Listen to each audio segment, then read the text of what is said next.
Consider că este destul de complicat să evaluăm și să selectăm companiile în care urmează să investim.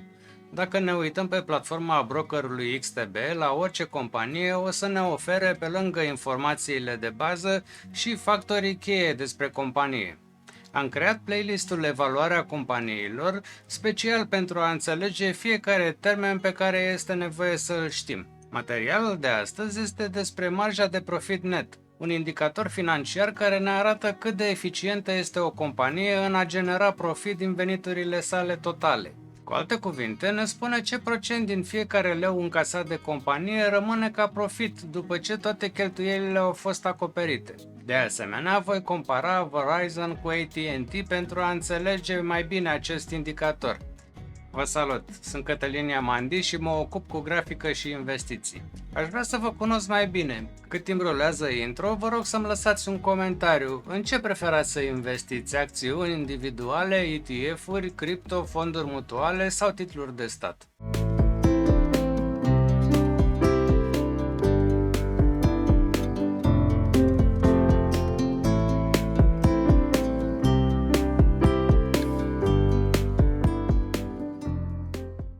Scopul acestei prezentări este educativ și exemplele oferite nu sunt recomandări de investiții. Haideți să revenim la subiectul de astăzi.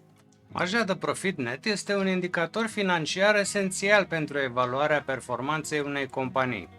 Acesta reprezintă diferența dintre veniturile totale ale unei companii și toate cheltuielile asociate cu operațiunile sale, inclusiv costurile directe pentru producție și distribuție, costurile operaționale sau administrative, taxele și impozitele plătite la stat. Formula de calcul este simplă. Marja de profit net este egal cu profitul net împărțit la profitul total ori 100. De exemplu, dacă o companie realizează un profit net de 5.000 de lei din vânzări nete de 50.000 de lei, marja netă a companiei este 5.000 împărțit la 50.000 ori 100 egal cu 10%. Așadar, o marjă de profit de 10% înseamnă că o companie obține un profit de 10 cenți pentru fiecare dolar încasat din vânzări. Diferite industrii pot avea marje de profit diferite, iar acestea pot varia în funcție de specificul activității și a pieței în care operează compania. Marja de profit net este importantă pentru că oferă un semnal despre sănătatea financiară a companiei. O marjă de profit net mare indică o companie sănătoasă din punct de vedere financiar. Aceasta poate reinvesti profiturile, plăti dividende acționarilor sau reduce datoriile. De asemenea, marja de profit net ne arată capacitatea companiei de a face față crizelor. Companiile cu o marjă de profit net mare sunt mai bine pregătite să facă față pericolelor dificile, cum ar fi recesiunile economice. O marjă de profit net în creștere este un semnal pozitiv pentru investitori, ceea ce poate duce la creșterea prețului acțiunilor. Cu toate acestea, este important de știut că marja de profit netă poate fi influențată de factori precum fluctuații ale vânzărilor și costuri neașteptate, cum ar fi cheltuielile de restructurare sau cheltuielile aferente reparațiilor echipamentelor de producție. Acum, pentru a înțelege mai bine, haideți să comparăm Verizon cu AT&T, două dintre cele mai mari companii din sectorul de telecomunicații din lume. Marja de profit netă oferă o perspectivă importantă asupra sănătății financiare a fiecărei companii și asupra capacităților de a genera profit. Ambele companii au marje de profit net relativ similare. Verizon are 8,38% și AT&T are 10,25%, indicând o eficiență operațională comparabilă. Normal, ne vom uita și la alți indicatori. Spre exemplu, Verizon oferă un randament al dividendelor ușor mai mare decât AT&T, ceea ce poate fi atractiv pentru investitorii care caută venituri pasive. Verizon are un indice beta mai mic decât AT&T, sugerând o volatilitate mai redusă a prețului acțiunii. Un raport debit-to-equity ridicat pentru ambele companii indică un nivel semnificativ de risc financiar.